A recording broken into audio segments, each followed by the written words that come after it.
Sir, सन 91-92 या वर्षापासून शारीरिकदृष्ट्या अपंग विद्यार्थ्यांची शैक्षणिक आणि पुनर्वसनाची गरज लक्षात घेऊन आपण या विद्यार्थ्यांसाठी स्वतंत्र निवासी शाळा सुरू केलेली आहे.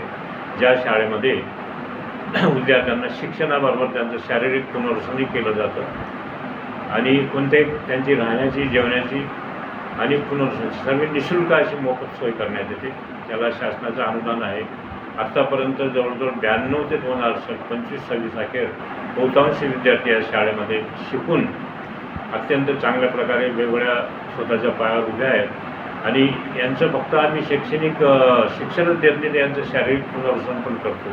ज्यासाठी आम्ही त्यांचं सुट्ट्यांच्या कालावधीत मेडिकल चेकअप कॅम्प करून वैद्यकीय तपासणी करून काही विद्यार्थ्यांचे आपलं मायनर मेजर ऑपरेशन करून कॅलिपर्स आणि कुबड्या लावून त्यांना त्यांच्या पायावर उभं करतो. आत्तापर्यंत नारायण सेवा संस्था उदयपूर या ठिकाणी आम्ही 6 विद्यार्थ्यांना तिथं पाठवून जे विद्यार्थी सरपटच चालायचे त्यांचे दोघं पायांचे ऑपरेशन करून ते विद्यार्थी आज स्वतःच्या पायावर उभं राहून व्यवस्थित जीवन जगत आहेत. चालेल. मग ह्याच्यामध्ये तुम्हाला जे विद्यार्थी म्हणजे किती टक्के दिव्यांग असले पाहिजे असं काय आहे का? 40%. 40% ते किती टक्क्यापर्यंतचे दिव्यांग तुम्ही विद्यार्थी म्हणून घेता?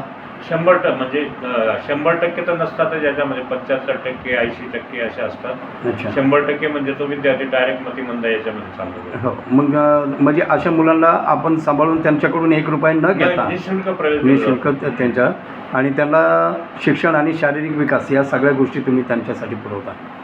Thank you sir. असं सर, हे सर्व विद्यार्थी आदिवासी भागातले आहेत, ग्रामीण भागातले आहेत. कुठलाही पालक सकाळी मुलाला शाळेत सोडायला किंवा शाळेतून घ्यायला जाऊ शकत नव्हता.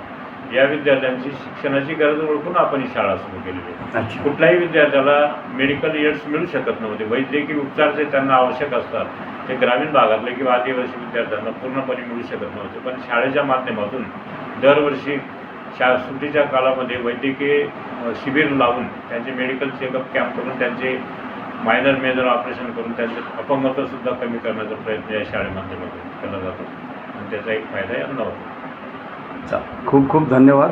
Thank you very much sir. आणि सर, यांना आपण फक्त शिक्षणच देत नाही, यांना हस्तविषयाचं प्रशिक्षण देऊन त्यांच्याकडनं लोकरपासून रुमाल बनवणे, खळू बनवणे, अगरबत्ती बनवणे, फाईल्स बनवणे अशा प्रकारचं त्यांच्याकडनं वस्तू बनवून त्यांना हस्तव्यवसायाचं प्रशिक्षण मागून उद्योगाची आवड निर्माण होईल यासाठी पण प्रयत्न केला जातो आणि त्यांना स्वावलंबी पण बनवलं. खूप छान सर. तुमच्या ह्या खरंच या कार्याला काय म्हणू, एक दैवी कार्य आहे जे तुमच्या हातून घडतं आहे सर. आणि मधुतारा फाउंडेशनच्या वतीने मी मनापासून मी तुम्हाला हार्दिक शुभेच्छा देतो आणि मी स्वतःला भाग्यवान समजतो की मलाही तुमच्यासोबत जोडून काम करता आलं तर जास्तीत जास्त दिव्यांगापर्यंत पोहोचून आपल्याला काम करता येईल. Thank you very much sir. Thank you.